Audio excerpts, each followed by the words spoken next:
Hello. I promised that I would be back to share some more of my story and information and things that helped me and are still helping me. And one of the things that really came to me was your disease is not you. It's very important not to own your disease. I shouldn't even say your disease. The condition, the challenge. I'd say the challenge that's the storm that's passing through. Even if it was something that you were born with, one way to begin to see disease differently is by detaching. Psychologically, emotionally, and spiritually. Now, in no way am I suggesting denial or disassociation, because it's not healthy to deny reality or to disassociate from reality. Our body and mind, though, do have mechanisms for survival that do cause some disassociation. But that's not what I'm talking about or advocating, really. That light's kind of in the background. Try to cover it up. So, what I'm talking about is pressing into another level of faith. Being at peace in a deep place inside yourself.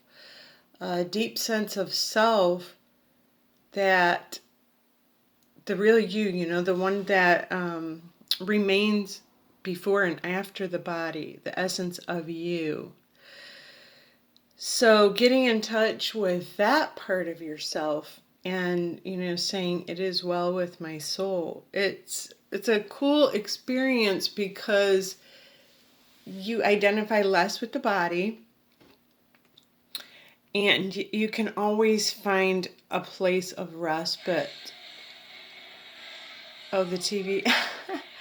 You can always find a place of refuge deep in your own soul when you're communing with yourself and with the Lord. I'm going to shut the door.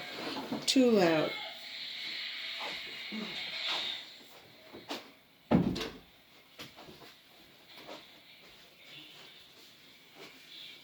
So, get that right. I'm not used to really making videos, so bear with me until I get this right. Anyway,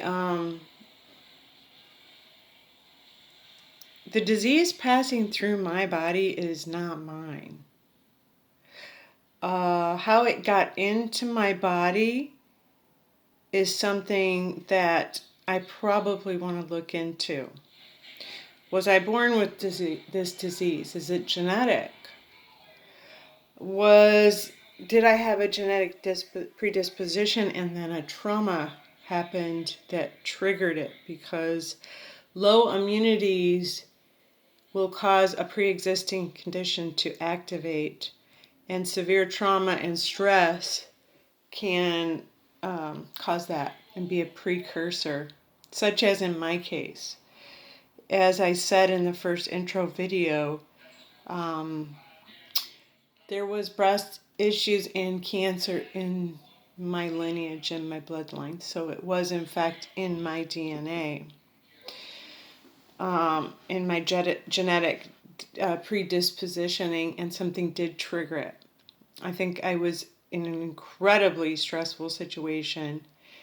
I had a lot of trauma triggers, and I was also being exposed to asbestos, which I didn't realize.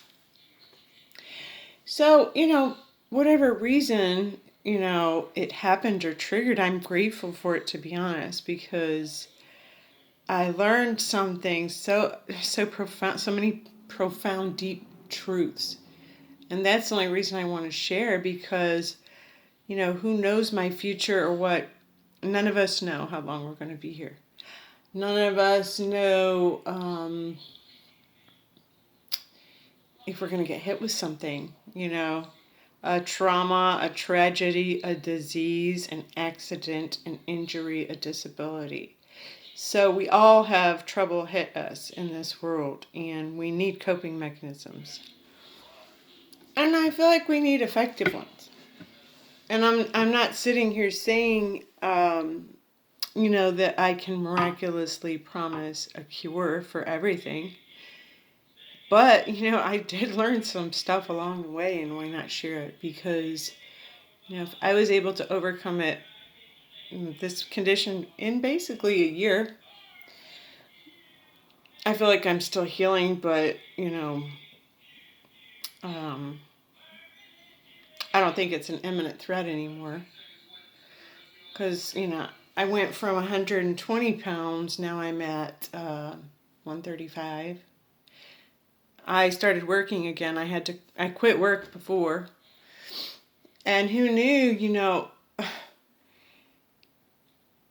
there was something in me that knew, and I didn't want to work. I'm like, I'm not working. I'm not wasting my time. I'm going to go see loved ones and travel around a little bit, because I didn't know if I had time or not.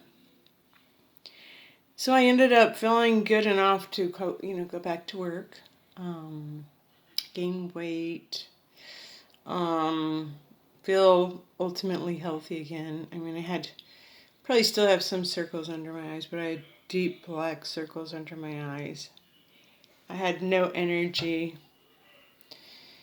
I sure didn't want to work. Sleeping a lot.